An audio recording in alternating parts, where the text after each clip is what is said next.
Without turning on the siren or his flashing lights, Melchor drives full speed through the streets of Gandesa, which at that hour are almost as deserted as the stairs and corridors of the police station. Occasionally he passes a cyclist in cycling gear, or a runner in running gear, or a car that might be returning from a long Saturday night or just beginning a long Sunday. Dawn is breaking in Terra Alta. An ashen sky heralds a morning without sun, and when he reaches the Piquet Hotel, Melchor turns left and leaves Gandesa on the road to Villalba dels Arcs. He accelerates there, and a few minutes later turns off, taking a 100-meter-long dirt track that leads to a country house. It is surrounded by a high stone wall crowned with broken glass and almost completely covered in ivy.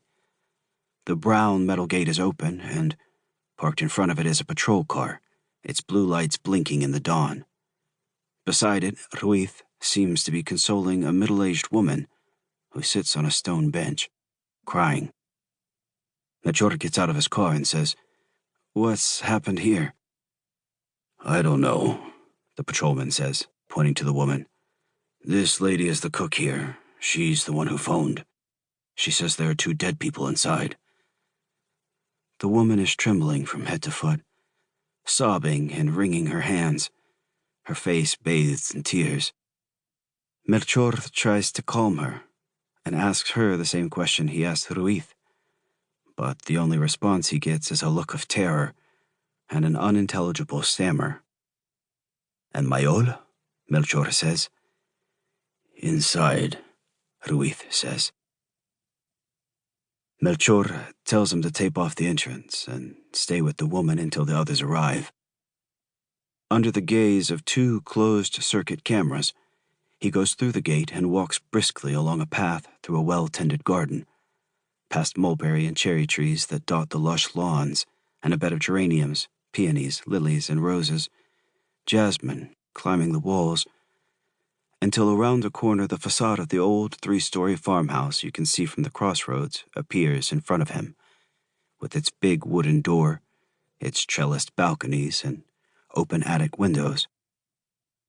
Mayol is leaning against one of the door jambs, with his legs slightly bent and both hands holding his pistol.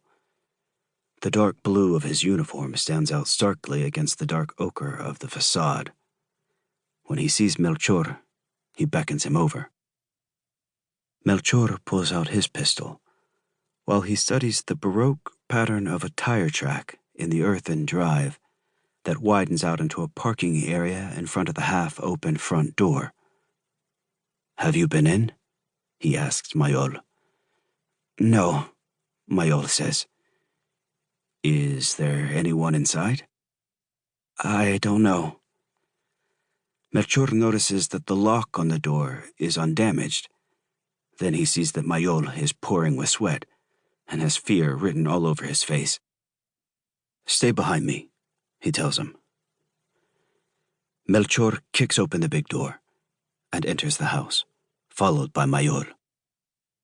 Cautiously, he inspects the ground floor, which is in semi-darkness. A front hall with a coat stand, a large chest, armchairs, and glass cases of books. An elevator. A bathroom. 2 bedrooms with wardrobes, made-up beds, and ceramic water jugs. A well-stocked larder. Then he goes up to the first floor by a stone staircase that leads to a large living room, lit only by a ceiling lamp. What he sees there plunges him, for long, drawn-out seconds, into an overwhelming sense of unreality, which he is only yanked out of by Mayol's agonized groan as he throws up on the floor. "My God," the patrolman splutters as he spits out a disgusting mush of bile and bits of food. "What's happened here?"